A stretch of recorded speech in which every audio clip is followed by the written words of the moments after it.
he strayed beyond the scope of the report of the committee.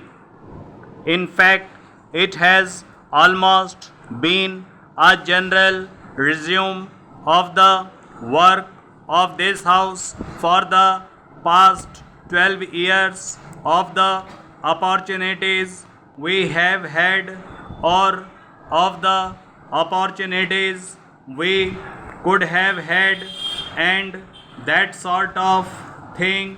Although many members have touched or many points, still amendments have been tabled only on a few of the rules. But I do not mean to say that their references to the several points are not quite relevant. Certainly, they are relevant and they are very useful suggestions. In fact, this debate has been very valuable in throwing much light on the report of this committee.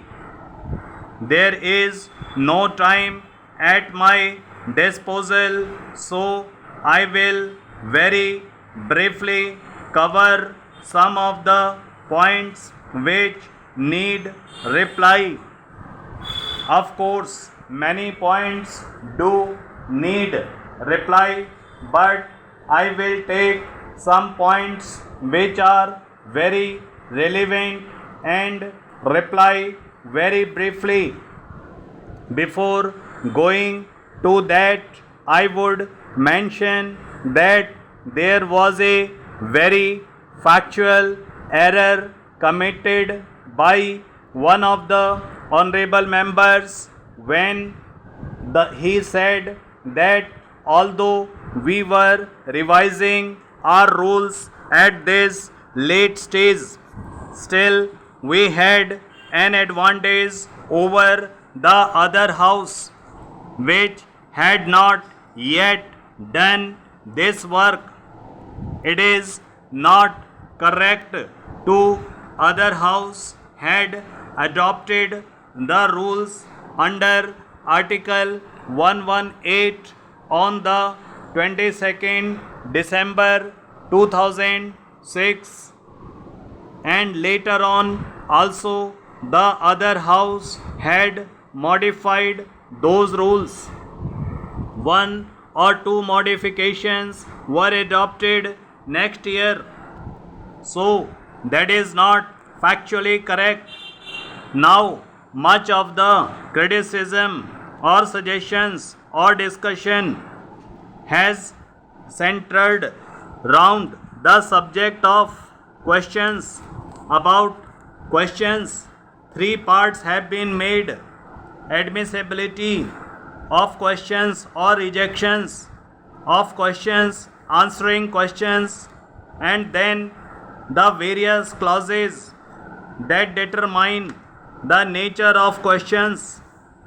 These are the three aspects on which several members have made remarks. Now, with regard to admissibility, several members have cast some reflection on the Secretariat. Well, the Secretariat can only go by the rules, by the conditions prescribed here, unless we say that these conditions or qualifications for a question should not be there. I do not think we can blame the Secretariat. You will remember, Madam Deputy Chairman, that I was one of those who were putting many questions, and I also had the misfortune to have many of my questions rejected. It is true, as many of the honorable members have said, that questions which have been rejected on one ground have been admitted again on the same ground.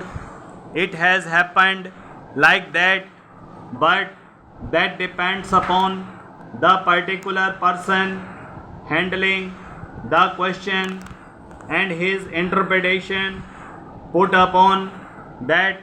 However much we may put down these rules, however much a foolproof framework we can devise for the guidance of those who have got to function and deal with these questions, still there is the subjective element which we cannot avoid, and it is a matter of interpretation.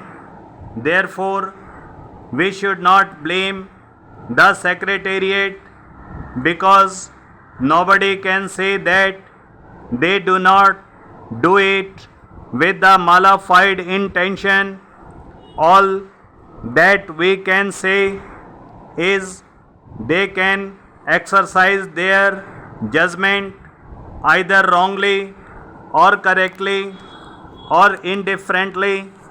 So it is open to every member, when he feels that his question ought not to have been rejected, to go to the Secretariat, sir, with the concerned section, and then discuss with them.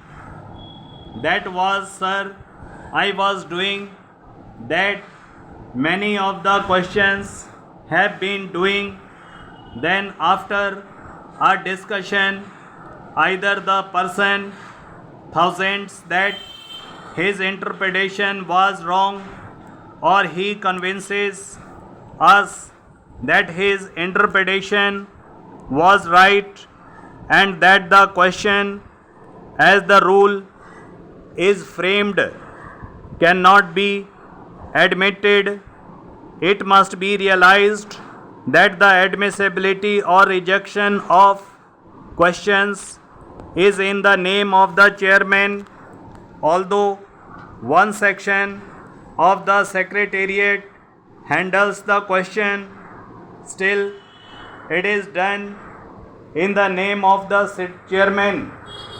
Sir, it is not correct propriety to bring the Secretariat into question. Here the remedy is open to us to go to them and discuss with them, but the disappointment is there. I have also had that disappointment. It is true that when in one house on one ground a question is rejected, in another house on the same ground that question is accepted. It has happened like that, but there can be no remedy except going there and having a personal discussion. With regard to the second point, that is answering questions, I think some remarks have been made attributing to some of the motive to the ministers. Madam Deputy Chairman, I would humbly like to submit that we should not question the bona fides of the government. If we begin to question the bona fides of the government, there can be no end to it, and we cannot carry on. A minister may be acting malified. We must take it that he is acting bona fide. He is not infallible, and Secretariat which furnishes him with answers is not infallible.